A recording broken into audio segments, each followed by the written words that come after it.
Salam sejahtera, kami dari kelompok 4 mata kuliah Hubungan Industrial 1 dan 2 kelas 6 MNMD. Hari ini akan mempresentasikan hasil analisa kami mengenai negotiation in managing industrial dispute pada perusahaan Indofood.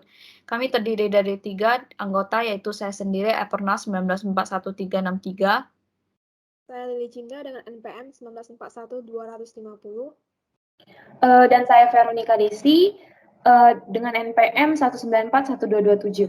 Terdiri dari beberapa bab yang telah kami paparkan. Daftar isinya sebagai berikut. Ada bab 1 mengenai latar belakang, tujuan, dan manfaat penulisan yang akan dipaparkan oleh Veronica Desi. Oke, saya akan menjelaskan mengenai latar belakang masalah apa yang terjadi pada perusahaan Indofood. Nah, sudah hal umum pasti sering terjadi suatu masalah antara perusahaan dengan karyawan ataupun pekerja. Nah, hubungan yang baik antara perusahaan dan karyawan itu sangat penting dalam meningkatkan produktivitas perusahaan dan kesejahteraan karyawannya itu sendiri. Maka yang menjadi subjek utama hubungan antara buruh dan manajemen adalah ketika pekerja dan pengusaha atau pemberi kerja dan kedua belah pihak itu terikat oleh hubungan buruh manajemen berdasarkan kontrak. Di perusahaan Indofood itu sendiri pasti memiliki beberapa masalah yang terjadi atau yang akibatnya menimbulkan perselisihan di perusahaan itu tersebut. Nah, dalam pekerjaan itu pasti sering terjadi baik perusahaan multinasional atau tidak, itu masalah pasti bisa saja dapat menimbulkan perselisihan antara hubungan perusahaan maupun pekerjanya, sehingga mengakibatkan tercapainya suatu teguran, mutasi, penurunan pangkat, ataupun masalah seperti tidak dibayarnya kenaikan gaji, bahkan pemecatan yang terjadi terhadap pekerja. Dalam terjadinya masalah yang timbul dalam suatu perusahaan, itu pasti cenderung akan mengakibatkan terjadinya perselisihan, seperti di perusahaan PT Indofood ini. Nah, dari hasil analisa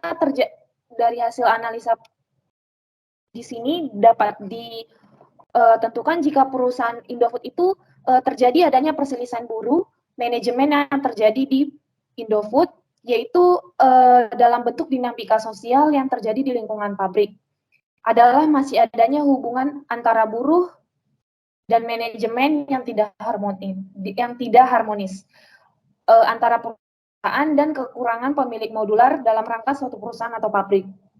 Yang kedua adalah Indofood itu memiliki hubungan kerja yang tidak seimbang antara manajemen dan pekerja yang lebih tua.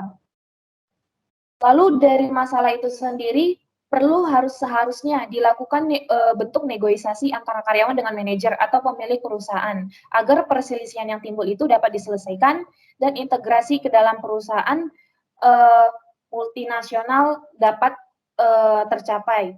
Tetapi pada umumnya, biasanya pekerja atau karyawan itu tampaknya tidak memiliki keberanian untuk mengubah tindakan yang diambil oleh manajemen. Maka sebagian besar hal itu terjadi karena pekerja tidak menyadari atau tidak mengerti akan aturan seputar peraturan yang ada di perusahaan mereka. Untuk tinjauan pustaka, saya akan menjelaskan akan bab 2-nya. Jadi analisa negosiasi dalam menangani perselisihan industrial, namun perusahaan itu terbuatnya berbeda-beda. Jadi beberapa negosiasi dalam menangani perselisihan industrial itu terbuat. Jadi kami mengambil pemaparan dari Aldi Adam tahun 2014. Mereka mencoba untuk bekerja dengan perwakilan karyawan di perusahaan dengan memberikan metode untuk menyelesaikan dan mengerjakan soal-soal berdasarkan penelitiannya tentang metode yang paling efektif untuk mengatasi masalah-masalah terkini. Khususnya siklus konseling yang menggunakan standar-standar hubungan keluarga antar buruh. Ini juga memilih seorang hakim yang dapat mengintervensi atau menengahi perdebatan di antara buruh dan bisnis untuk memiliki pemahaman dan pilihan untuk mengakui hasil yang ada di organisasi di seluruh Indonesia. Baik, untuk bab 3 akan saya jelaskan mengenai analisa dan pembahasan. Nah, di sini seperti yang diketahui dalam latar belakang secara singkat tadi bahwa PT Indofood ini ada beberapa perselisihan yang terjadi, yakni mengenai pengupahan yang tidak begitu adil antara antara karyawan yang sudah lama bekerja dengan karyawan yang baru saja bekerja. Nah, mengenai perselisihan yang diterima oleh Indofood ini, perusahaannya, ada beberapa bentuk negosiasi yang mereka bentuk dalam upaya penyelesaian sengketa hubungan industrial di perusahaan Indofood-nya. Jadi apa saja bentuk negosiasinya? Nah, yang pertama itu ada namanya pentingnya kontrak kerja. Nah, kontrak kerja ini buat apa? Jadi kontrak kerja ini penting bagi perusahaan untuk dibuat. Karena apa? Karena ini untuk mengikat antara karyawan dengan perusahaan. Nah, ketika sudah terikat, pastinya segala peraturan, segala pernyataan yang ada di dalam kontrak kerja itu harus dipatuhi baik oleh karyawan maupun perusahaan. Dan segala hak dan kewajiban yang sudah tertera juga harus dipenuhi dari masing-masing pihak. Lalu yang kedua ada yang namanya kompensasi. Jadi ketika kontrak kerja sudah ada, bukan tidak memungkinkan bahwa masalah itu tidak terjadi, tapi bisa saja terjadi ketika kontrak kerja itu pun masih berlangsung gitu. Nah, di sini ketika perusahaan Indofood misalkan memberhentikan pekerja atau karyawan, mereka akan memberikan kompensasi, mereka akan menawarkan kompensasinya.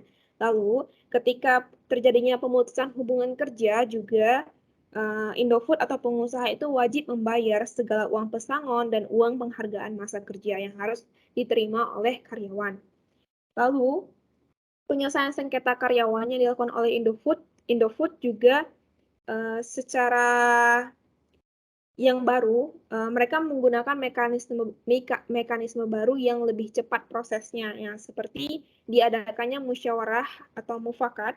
Nah, di sini namanya rekonsiliasi bilateral, pasal 6 dan 7 Undang-Undang Nomor 2 Tahun 2004.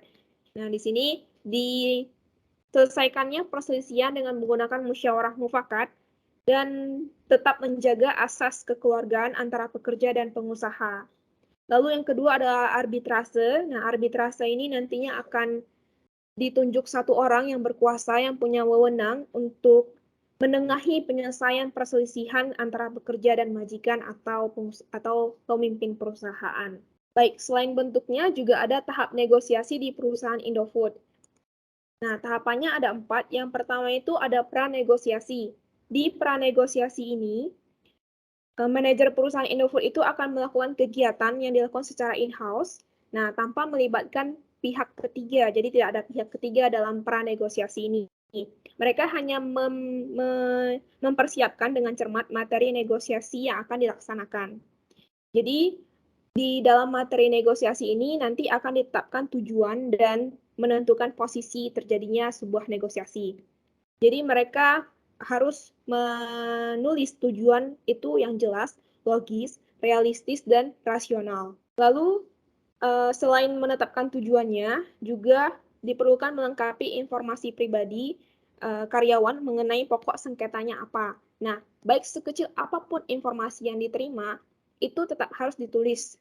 Lalu, menyiapkan tim negosiasinya apa di pranegosiasi ini.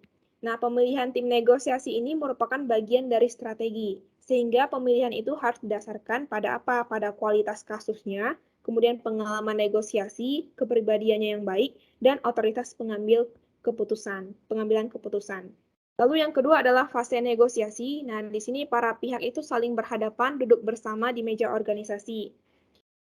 Di sini itu perlu disepakati terlebih dahulu aturan negosiasinya, kemudian periode negosiasinya, istirahatnya berapa lama, lalu pertemuan inward dengan timnya, dan akhir negosiasinya itu seperti apa. Nah, setelah hal tersebut disepakati, barulah pengelola itu akan menambah kegiatan lainnya, yaitu ada presentasi para pihak, kemudian composition negosiasinya atau negosiasi penyelesaiannya bagaimana, dan penyusunan kontraknya. Jadi nanti ada presentasi pekerja, kemudian ada proses negosiasi, solusinya bagaimana, lalu yang ketiga itu adalah hasil dari negosiasi antara manajer dengan karyawan. Lalu tahap ketiga adalah penandatanganan kontrak. Nah, di sini pada penandatanganan kontrak ini diatur dalam ketentuan pasal 6 Undang-Undang Nomor 30 Tahun 1999 dan KUHP 1338. Lalu langkah terakhir adalah pelaksanaan langkah perdamaian. Jadi pelaksanaan Langkah perdamaian ini juga diatur dalam pasal 30, pasal 6, ayat 7, dan ayat 8 UU tahun 1999. Saya akan menjelaskan mengenai kesimpulan dan rekomendasi akan bab 4. Jadi kesimpulannya ada 2 yang telah kami paparkan. Yang pertama itu hubungannya yang baik antara perusahaan dan karyawannya itu meningkatkan produktivitas perusahaan dan kesejahteraan karyawannya. Jadi subjek utama hubungan kerja itu adalah pekerja, karyawan, dan pemberi kerja. Dan kedua belah pihak itu terikat oleh kontrak kerja atau perjanjian bersama, sehingga keuntungan yang dihasilkan oleh suatu perusahaan itu merupakan keinginan bersama antara karyawan atau pekerja dengan pengusaha atau pemberi kerja. Jadi hubungan kerja ini pada dasarnya adalah hubungan antara karyawan dan majikan setelah kontrak kerja itu ditandatangani.